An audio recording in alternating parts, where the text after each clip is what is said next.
And we're live. umbraCoffee episode 178. Damn, time flies. That's the summary probably of the call. Yeah, it does. It's June already. It's raining here, so it doesn't feel like June, but we have some sun here. And hello everyone. Hello Joe. Hello Gary. Hello Tiff. Hello Danny, Stefan, Arnold. Everyone else, welcome. And T20 to the episode when I counted down, when I shared the tweet, and T 1 week to Umbraco Codegarden. And I mean, June, yeah, you've mentioned June. You say T1 week, but we'll be T7. 2/3 of the way through Codegarden in a week. How crazy is that it's come around so quickly? Yeah, it's amazing at the same time and scary as well, because it's going so damn fast, and I didn't realize that it's another Friday. We had a bank holiday yesterday in Poland. Most of the Polish people enjoying the longer weekend by taking off today, but not me. I'm preparing for everything else. And yeah, people, let us know what you are working on, and we will be also highlighting this during the episodes as well. But we've mentioned Codegarden, so let's talk Codegarden. It's 1 week till then. Everyone is preparing. Arnold, you can probably let us know, give a short update in the chat how it's going in the HQ team. But we also had some upgrades and some more information shared this week. For example, this blog post about the Codegarden day 0, and probably more to come, right? So the day 0 is the kickoff. So the Wednesday is the day 0. And it's 5 days until the day 0, so it's even less. So yeah, the blog post is describing what is happening in depth in this day. So we have the Gold Partners Summit, which is an event across the Gold Partners across the globe, an international Gold Partner Summit. We have Umbraco Awards. In the 9 categories, which is another upgrade since the previous years, starting on 5 p.m. Central European time, and the pre-party, which is going to be hosted by virtual pre-party by Lottie and Arnold. And I mean, it says there's going to be. I mean, does it say? I don't know. I know some information that I'm not sure if we're allowed to say or not, but I think there's going to be. You know, the usual, some usual Umbraco shenanigans, aren't there? So that's all good. Yeah, as we've been discussing it last week, a piece of Umbraco weirdness probably is going to be on to replicate everything what we are missing since we are not able to attend it in person. But yeah, it's a challenge at the same time as something exciting ongoing, because of course the online events are tricky and are harder to be organized to replicate whatever we've been able to feel when we were joining them in person. But yeah, it's going to happen, and due to this fact, the London's meetup is cancelled, right? That's what. Yeah, I mean, we decided we're not in a position where we could meet up in person anyway. It would be nice to do so, maybe have a viewing party, but it's not an option in the UK currently. So no, we've postponed our London meetup for the month, because who's going to want to join another virtual event when there's already going on? Right? Maybe to watch another event from this virtual event again. Stream party. Yeah. But also, Callum, if we are talking about Codegarden, there was one big announcement since we've been talking about the program and about event itself, and we must admit that we didn't spot this short gap in the program's agenda, right? It got pointed out last week to us by Arnold. Of course, Arnold was on last week, and we didn't realize there was a whole 1 hour gap in the schedule of day 1. A complete, with nothing there. And it had never been filled. It's not like something had been removed. It was just always empty. Till Monday. So yeah, maybe someone had a more curious look at this agenda and spotted this already. But yeah, it was filled on Monday and publicly announced that Scott Hunter from Microsoft is going to fill this gap and share the topic, which is future of application development with .NET at 7:30 Central European time, which is exciting because for most of the people who knows Scott, who knows maybe some of them or attended some of the Microsoft events in the past, he's probably one of the really gurus from the Microsoft perspective. I can't even remember the exact titles of his role right now. Director of Program Management for .NET and Visual Studio. So damn, he's he's Java. yeah, he is the guy. He is the .NET guy at Microsoft, which is awesome. It's a big name to have on the Codegarden agenda. Yes, probably not that many more people who can tell us more in-depth details about future of application development with .NET, and I'm really excited for this one, and I'm really looking forward to that.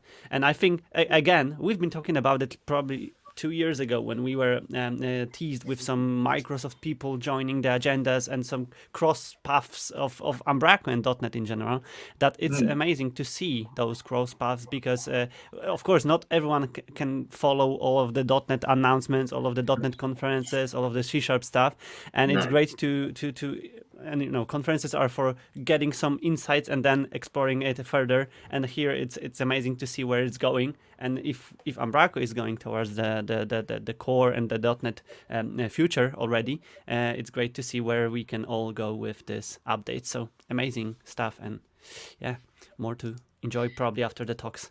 Yeah, and I guess as well, it's nice to have a little bit of.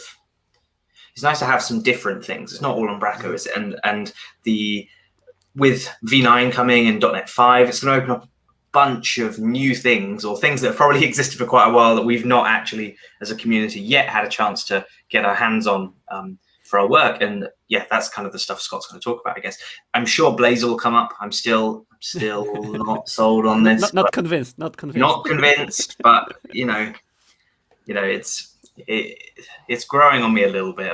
But I'm sure maybe this time it will be. And if I don't know, I wonder if he's going to talk maybe about Visual Studio 22, because this is something that was mentioned at Build. Was it Build? That was Build. Yeah, it 2 weeks back. It was mentioned at Build, and it was it's a huge change for anyone using Visual Studio. So for those that don't know, Visual Studio has always been a 32-bit application for forever. And whenever it's slow, it's kind of because you're hitting that bottleneck. And VS22 is now 64-bit. They've kind of said, we just can't do this. We're gonna have to lift the envelope a little bit and give some more power to the program. And the kind of things that they can do in turn, some of the stuff that was highlighted in the keynote, like literally real-time compiling of changes, is truly unbelievable. So we're going to see some awesome stuff. But it's nice to see that crossing over into the Umbraco community too, I guess. And having this information straight from the sources, which will allow us again to probably ask some good questions if we'll be more curious about specific topics, and really hope that there will be some really nice insights being shared other than on the build, because it's already the buffer from the build and the whole craziness from this event silent down, and hopefully there will be more to come. Speaking about talks, because also this week Emmanuel Tissera from oh, I love this. This is so good. We are speaking on various events, and I think it's important to remind us all that if you are landing into the agenda, it's not always enough to convince people to come to your talk. There are some marketing around specific events and talks itself, and I think that Emmanuel won this. He's nailed this. So good. He recorded a teaser of his talk to introduce everyone to attend the Codegarden talk about headless, and I really liked the headless part of that. He's got a rabbit head, and then he's got no head. I love that. But again, he highlights a really key takeaways and key information about his talk and about what it is all about, and I'm convinced here. I'm convinced, right? Like if I wouldn't know anything about headless and I wanted to attend the talk, I'm truly convinced by Yeah, that, and definitely. I really like this kind of marketing of the own presentation. So yeah, big Mm. kudos, big high five, Emmanuel, for doing that. And everyone who don't know about headless or wants to know more about headless hype, you can go and visit Emmanuel's talk during the And Codegarden his schedule. talk is his talks are always very well polished, very good. So highly recommend that one. That was really great. We also had Skrift release this week, which I almost missed, to be honest, because it was released on first on Tuesday. Yeah, Tuesday, yeah. it was Tuesday. Yeah, Damn, was that the first? Oh dear. yep, yeah, it was already first. But two great articles. One from Paul Seal about creating an author picker using Contentment. So a great combination of great package and use case, which proves the functional flexibility of the package itself, and great in-depth description how it can be done together with the code examples and data consumption on the front end. It's a really interesting was amazed example of the kind of times where with Contentment, you don't actually need to be building custom property editors really anymore. No. It kind of deals with all of the background stuff that needs to happen, and you can just put a nice UI on things, which is really, really cool. And I guess it is again the kind of inspiration behind the block list editor as well. When we were planning that one out, that people should just be able to skin the experience, but the inner workings you don't need to care about. This is a really great example. And the thing Paul's showing there is something that I feel like many people would want in their site, or an experience many people want. I know that Lee has shown before an example of like social media links where you want to choose an icon and then provide the link. Really simple experience that just enhances the editor experience, and it's something very easy to do with Contentment, as this article shows. Yeah, again, I think that the possibilities are really limitless here with the package, and I'm really happy to see more use cases and real life use cases of the implementations like here. And yeah, again, it proves that it can be wrapped, and it can be wrapping everything almost, right, with the package itself, and one package to rule them all is closer than ever. Here. Yeah. So yeah, check it out if you haven't seen that yet. And the second article is from Sian, and it's titled "We Are Not Imposters," and I haven't read that yet. Callum, did you have the chance to No, I also haven't either. I'm not going to sit here and pretend, but at least in principle, as far as I understand, it's they're basically saying, we are. PHP. They're maybe not coming from an Umbraco background, but working with Umbraco and how they get on in. And I think general Skrift got used as to various content, and this is probably a mixture of another touch on really serious problems which are around .NET development, not .NET, sorry, around the development itself, right? So check it out. I already saved it to my read list for this week, and yeah, check it out if you haven't seen that, and all the other releases and all the other information shared by Skrift in the latest issue are of course on the Skrift.io website. There's a really interesting point that they do mention in this article, which is about training and the importance of training. And maybe we can discuss that, because there were some big announcements this week around what's happening with Umbraco training. Yes. And it's something, in fact, that we discussed on umbraCoffee a few weeks back. I don't know if you were here or not, Marcin, but it's what's going to happen with training, given that we've got V9 coming. There's always been this historical bridging. We've got to update to your training certification to the latest version. You get given some time to do that. But with them moving to, every 6 months release cadence for major versions, they're not going to be making us do bridging courses. So what happens now? And the answer is here. It's every 24 months. So your training is now going to be valid for 24 months. But whereas before you had to do a bridging course that would update all of your training certifications, you now just do one. So they've grouped them. They've got like the a certified professional, expert, and master, and you can just do a test on that whole group.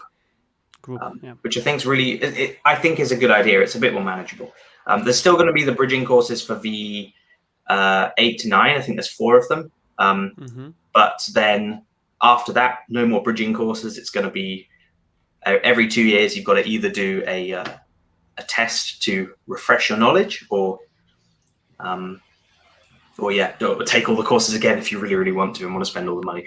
In some cases, content might have changed significantly enough that actually that's worthwhile. I can see when the new back office comes, if and when that comes, there'll be some significant updates there, and maybe a short test isn't going to cut it. Maybe you do want to sit the training. But I personally feel the costs are manageable, and it's quite a sensible proposal, really. Yeah, but plus to that, I was also running courses, and I saw some people who were coming back to Umbraco after some years, and it's like it's then worth refreshing. It's if you are not working actively with Umbraco and observes these changes, that's where the whole course might have better impact and better output for you and for your developers. Exactly. But then, still there were some discussions on certification tests or going straight to the test. So it's all addressed right now. And I think if we are actively working, we just want to maintain the certification status, that's probably the reasonable solution for keeping it in place. And again, validating that still the knowledge is on place. And I must admit that I've been passing some certification tests recently, and they get more complicated, and they are not that easy as they were used to. Yeah, they've definitely, the quality of them's definitely been upped. Yeah. It's not 10 questions anymore, it's 20 questions, and so that means double the amount of confusing, danglish worded questions. But also, definitely the quality's gone up. The quality of some of the newer courses that have been added is absolutely fantastic. Like I always say that the load balancing one and the searching one, they are hallmarks of the fantastic types of content that you can have there, and they're being refreshed for V9. So hopefully we'll get that same standard kind of applied across the board, which is really, really great to see. And I saw as well on Twitter, Dave was saying how I've been working with Umbraco for so long, it almost feels insulting to have to do these tests all the time. And now I guess people get given a choice. If you want to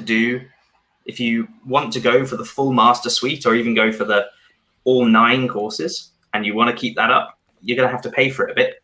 But if you just need to be certified because you work for a gold partner or something, then the €200 a year, or 200 euros every 2 years, €100 a year is, I think, an incredibly reasonable price to pay. It's 20% of what the course would have cost otherwise. So yeah, but plus again, coming back to the courses, it was like when you were attending courses, the certification was just an icing on the cake, right? The final bit of your certification, because you were already kind of proved that you've passed that. And it's harder right now when you are attending it online. It's harder to validate that you really have skills. And these courses, this test, and these certifications can just help in at least validating that the knowledge is in place. And again, as you've said, once per 2 years, it's not that much to validate. And I can even go through the fundamentals test. It's always a pleasure to go through that. That's from the certification perspective. Skrift issue, and there was also a release this week, which we've spoken about last week for a little, but it's official right now. It's released, and the blog post highlights what's in Umbraco 8.14, new media picker, improved validations, and single item mode for blocklist editors, but also some mentions about the community contributions, right? Yeah, the community contributions thing is something I'm really excited about. So this is something that I've been talking with Sebastian on for a while. And to summarize, of course, people were asked for Hacktoberfest, would you like to plant a tree, or would you like some swag instead? And I think about a third of people said, yeah, you know what? Let's plant a tree, and that's a very, very nice thing to do. But HQ had the problem of, are they going to start digging up their car park and planting trees? No, they're not. They need to find a way of doing that. And something that I and my company have been doing for a long time is supporting this company called Ecology. And so each month we just pay money into a pot, and we're building up a virtual forest, but it's an actual forest somewhere in the world. So we're planting trees. And Umbraco and the Umbraco community has now started an ecology forest. So I donated this week. I donated some trees already. I think I'm one of the 208 trees planted. I think. I didn't realize that you can browse your own forest It's even better because you can do. I mean, this is an incredibly new forest, but maybe if you just go to /bump digital, I can show you ours, and we've got. You see the age of the trees as they grow. So they grow from the seedlings to kind of saplings to full trees, and you start to build up your forest. And I think it's just quite a nice way of visualizing this. And the way that Umbraco is going to be doing this, they're going to be contributing every month, for every release, every contributor is going to have some trees planted in their name, which is cool. And so this is almost going to act as like a kind of, I don't know, a representation of the health of the community, where we see our trees growing over time in our forest. That's somewhere this living, breathing thing. Am I lost connection? Probably. You're back. Yep. So yeah, in terms of NFTs and all the craziness like that, it's like very, very interesting to see this digital progress of something in general. Of course, my edge is freezed right now, so I might not be visible. But if you can hear me, that's well. Oh yeah, I'm back now. I don't know if this trees and this website is such resource consuming. Yeah, it's using so much energy to make them grow. But yeah, that's an amazing idea and an amazing combination. And again, big highlight to Umbraco for combining community contributions with that such a great initiative. It's getting more and more important these days to combine this. And if we are speaking about energy consumption, it's no longer a joke. It's like a Bitcoin and all the miners and all the stuff like that. It's getting such an important impact on various things. So it's great to see this happening, but also so many great contributions here, right? 34 bug fixes, and 19 of them have been contributed by community members. Exactly. And one new contributor, which is Hare Krishna Parmar. So great highlight, great, and high five for everyone who contributed here. But also, if we're speaking about new releases, Umbraco also released a video on unboxing the new release, which is great. And what I love the most, and what I would love to add to each umbraCoffee, are those sections and chapters here. It would take so much time. We need to find a way of automating it. Yeah, we need to hire someone to do it on YouTube. But yeah, I really love it. So if you are curious about new release of Umbraco, new media picker, improved validations, notifications, some single mode, and some other features and contributions, all is here. All is possible to be browsed here. Great video, great summary. And if you are a fan of video and not the blog post, it's probably easier to see and validate it here. Yeah, and it's 30 minutes long, so it's not a quick watch. But I actually listened to it in the background, and I jumped on and watched the little bits that I was most interested in. And yeah, this release is looking really good with the media picker and with specifically the block list and the media picker changes. I'm really excited about those, and they're already also merged up into the latest V9 beta too. So if you're using that, you can get all of those features as well. Yeah. Some other upgrades were also patch releases for older versions of Umbraco this week, containing 11, 12, and 13 minor releases of CMS, and Umbraco Forms patch upgrade for 7.5. So yeah, everyone who uses these versions probably will benefit from grabbing the patched releases for them, if not upgrading to the latest, of course, which is the suggested path probably. And other teases from this week, combination of I don't know how to name it, but collaboration of from Umbraco perspective, vendor, and new marketing suite. Great three teams who collaborated a lot in the past and helped each other with various things across their specifications, now are building something cool, which right now we can see a logo of, and it's called Umbraco Shop. And as far as we know, because of course when we had Jeffrey on, he did show us a little glimpse of some of the visuals that they've got, and I know they've been building it in the background, and I believe we'll see more next week because of course Codegarden is coming right up, and I think this is going to be the way that the swag is made available to Codegarden attendees, so people can go on there and actually buy the swag that they want, which is awesome. And if we were to, just speculate, because we know I love speculating, the domain name umbraco.shop is registered to a person in the Netherlands. And I'll say no more. Coincidence? I don't think so.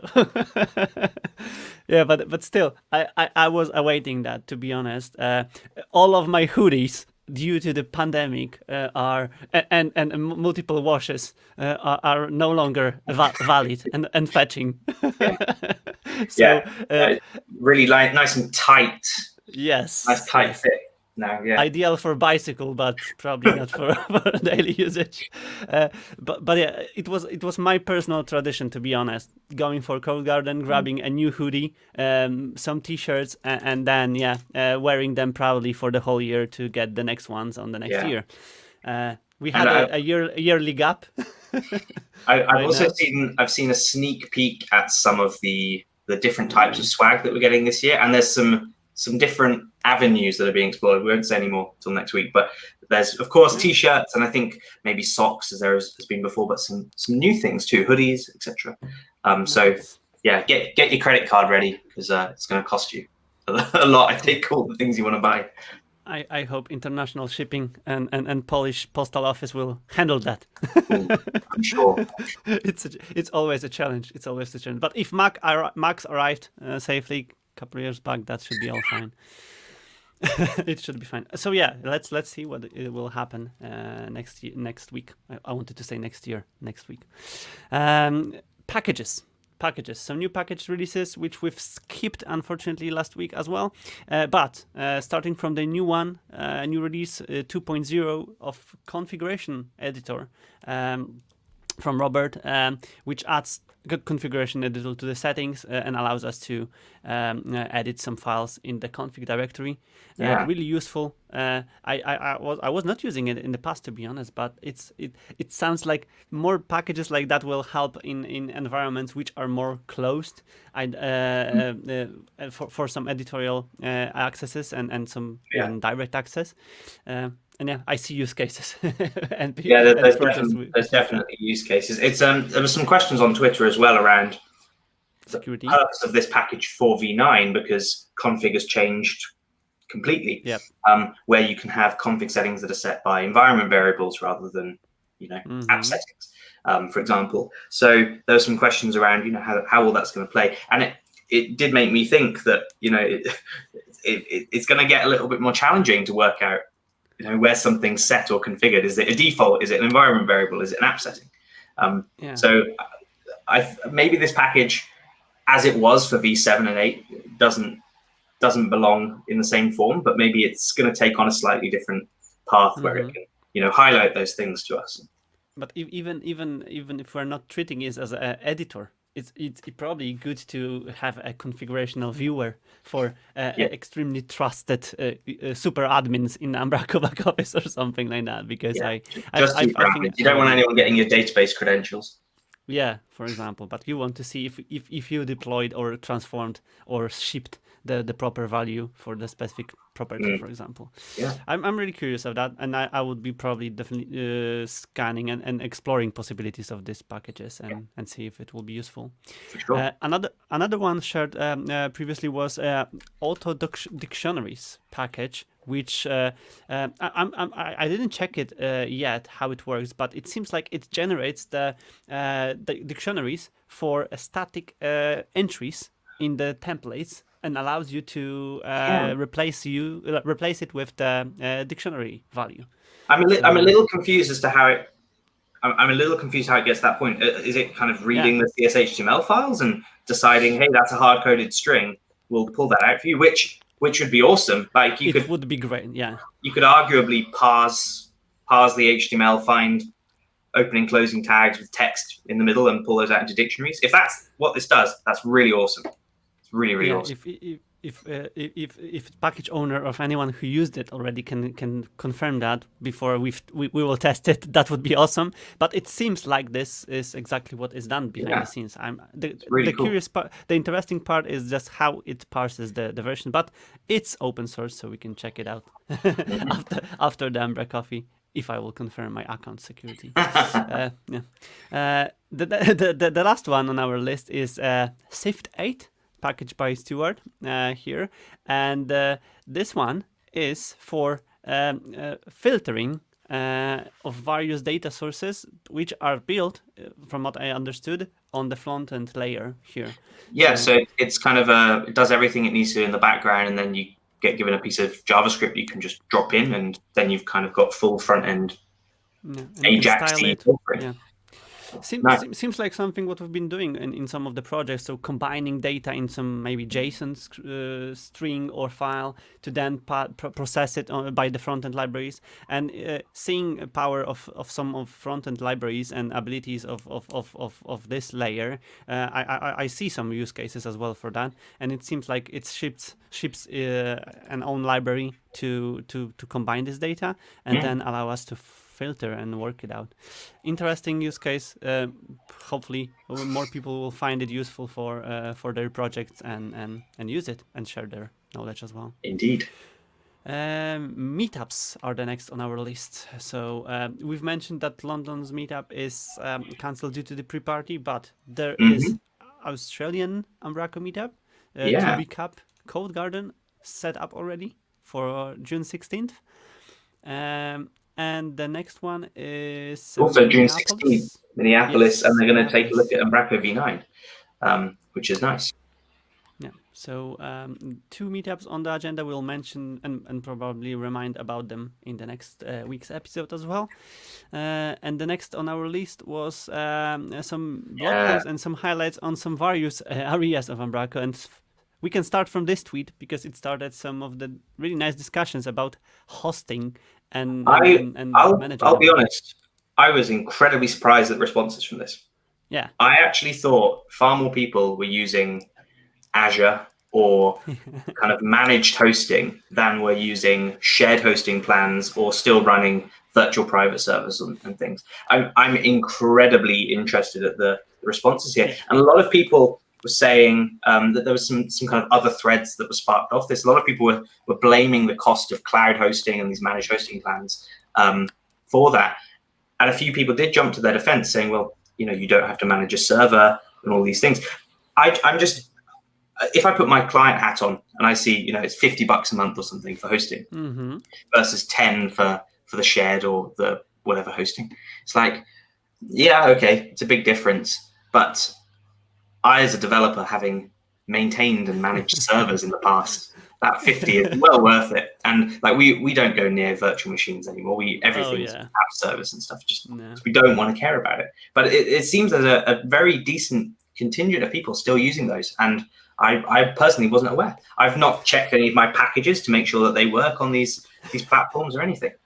Yeah, that's exactly the point which I took. I wrote an email a while ago about it exactly. Like, I, as a developer, I don't want to administer servers. And in the past, I think we draw a line in between of developers and administrators. And of course, back in the days, we had both in various teams, and people were, and I still see some companies who have the administrators who are just responsible for updating Windows machines, install Windows updates, do some other craziness on IIS and things like that. But we no longer need to do that. And that's the beauty, I think, because we can focus on whatever matters the most for us, which is development usually, if we are developers. But yeah, it opened an eyes, and still, I think it's worth a lot of follow-ups on whys maybe or hows, and information how to optimize costs, how to convince clients to move out. Because again, still, if we are calculating costs, from my perspective, it was always more expensive to spend time administrating servers than paying for something or someone to do it for. The other thing is when shared hosting plans, like whenever I've seen shared hosting before, plans seem to get grandfathered every like 6 months maybe, or a year. Like Mm-hmm. you come to renewal and the plan that you're on doesn't exist anymore, and they end up migrating you to a different one that has slightly different features or benefits, or they or the renewal price. Certain companies like GoDaddy, for example, they just whack the price up after a year. And I mean, I've never had that with Azure. I know that I pay my $50 a month or something, and it just sits there. Yeah. And yeah, it's definitely more expensive, but I still use some shared hosting for some of the projects, and I see where they fits, right, the expectations. But then it's like realizing where it's no longer needed or no longer an option. I've got a few WordPress sites still, and I was like, oh, everything else is on Azure. Can I just put them on Azure?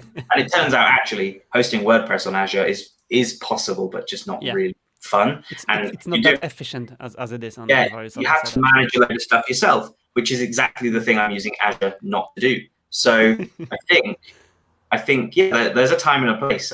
Personally, I just kind of always accepted that an Umbraco site is kind of expensive to host, and we go for these more expensive or maybe considered premium hosting options. I don't know. It was very interesting to see people's varying experiences here. Yeah, and also to address some of these issues and some of these challenges, some of the people from the community started their own options, and UmpHost, if I pronounce it correctly, it's one of the services which offers a hosting for a dedicated shared hosting for Umbraco websites, and Paul recorded a video on how to deploy and how to set it up. Again, another option, another solution, and I've seen some tweets about the service teasing the offer for a while, right? It was in the preparation for a while, and right now it's available there. Again, it's not for me, but there's clearly a market for it. There's clearly people who want that kind of hosting, and that totally makes sense. Yeah.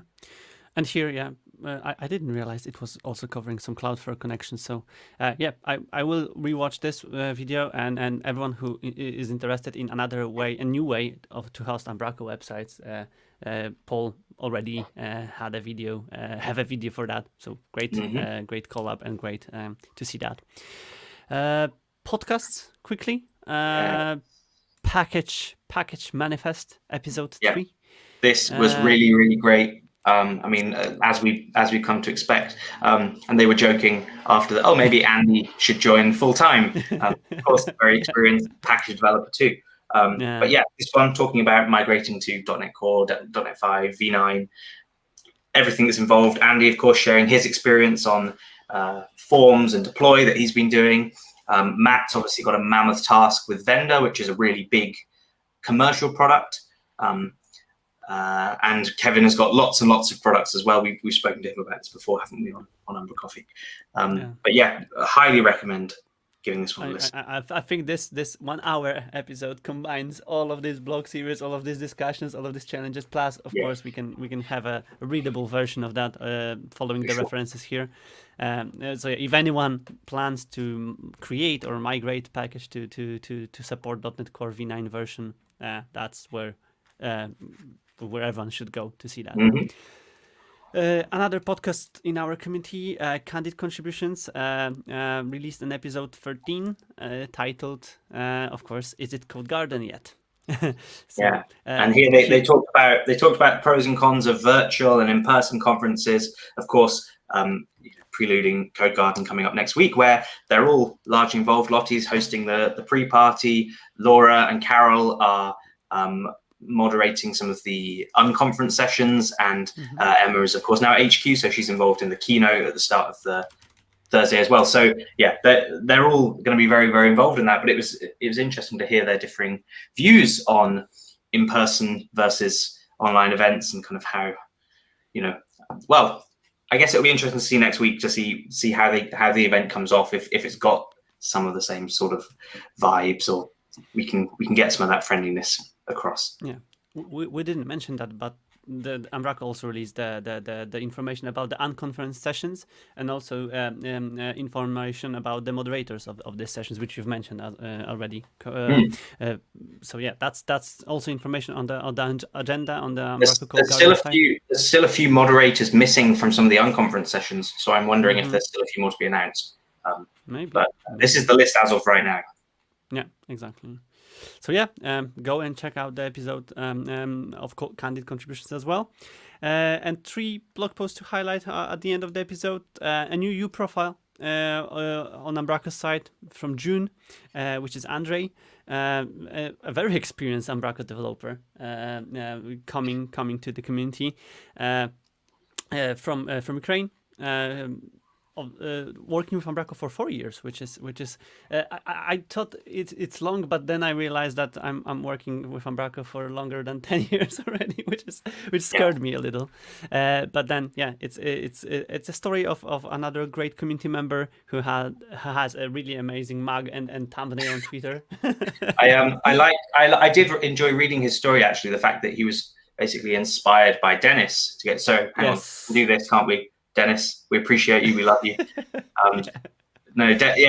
Dennis kind of inspired him to get involved in the community, which is really, really nice to hear. Yeah. So yeah, high five, Andrei, and welcome officially in the U profile as well. And go check out Andrei's story on Umbraco blog on umbraco.com. And there was a new hire highlighted as well on the Umbraco blog. If we can go straight to that, which is Esha, and as usual, we are replicating the same story again and again. Story about the new Umbraco HQ member, how the whole journey started, what are the other interests of the new community member, and Captain Morgan included here. And Esha is joining the documentation team, which is we don't mean the community team, we mean like HQ's internal effort around documentation and Umbraco TV and all of that sort of stuff, which is very interesting to see people being hired for that now. So I know that there's a few people working already, but the team's growing, which is awesome. Yeah, again, I like this shortcuts from Umbraco side, and this is the Happy Documentation and TV HD TV team. So great to see these efforts, and yeah, it will definitely help to grow the better documentation for us all, and we will all benefit from that for sure. And last but not least is a community corner from Owen series, and Owen started to highlight the speakers of Codegarden, starting from Luke from Cold Banana, and again questions time, questions and answers shared by various community members who will, and not only probably community members who will speak at Codegarden.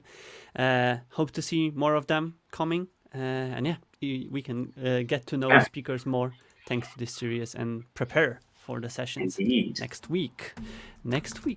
What's happening next week? Because of course, umbraCoffee, we have an umbraCoffee on a Friday, but Friday is jam-packed full of really amazing Umbraco content. So we don't really want to miss out either. But I think what we're going to do is our umbraCoffee is just going to come an hour later than usual. So we're going to fit in with the coffee break that is happening during Codegarden. So we'll still be here, and I guess we'll try and recap what went on in the Friday morning and went on Thursday, and maybe even the Wednesday pre-party stuff as well. It's going to go on pretty late as well on the Friday. It's till 10 p.m. or something. Yeah, but definitely we'll have a week after that to summarize everything what we will learn. But obviously we will see each other on these events, and we will be present. And yeah, feel free to share whatever you will find useful. And I think the best thing what we saw last years in the previous years was the series of blog posts highlighting the personal highlights from the Codegarden, and I really like them. And I think again that this shows also the trends, the findings, and people's personal perspectives on things released, and yeah, obviously we will share them if we will find them. So be sure to tag them properly on Twitter, on other various social medias. And yeah, or directly let us know if you will be a first timer on Codegarden and you will find something useful. Maybe we can invite some people who attended Codegarden for the first time to the episode after the Codegarden. Why not? And speak or during, why not? I'm sure next week we're going to have a whole bunch of new MVPs. We're going to have a whole bunch of first-time speakers. We're going to have first-time attendees for Codegarden and people who never want to come back because they've been frightened off by the pre-party. So yeah, like if you're one of those people, let us know and we'll get you on the episode. Usual set of. Maybe we can also test out how many guests StreamYard can handle. I mean, we did about 15 before, didn't we? I think. Yeah, we can test it. Yeah. I still miss these Codegarden's umbraCoffee's episode. I was going to say I also missed the sofa, just sitting on the sofa, beer in an umbraCoffee mug. Maybe next week we can make an effort to do something similar. Sit on our sofas. I can swap my family to the other room and try that. Yeah, why not? Once per year.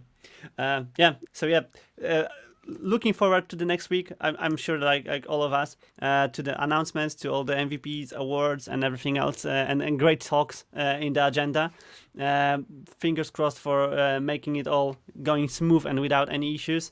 And yeah, exactly. See you at Codegarden. See you next week, and see you at umbraCoffee next week, everyone.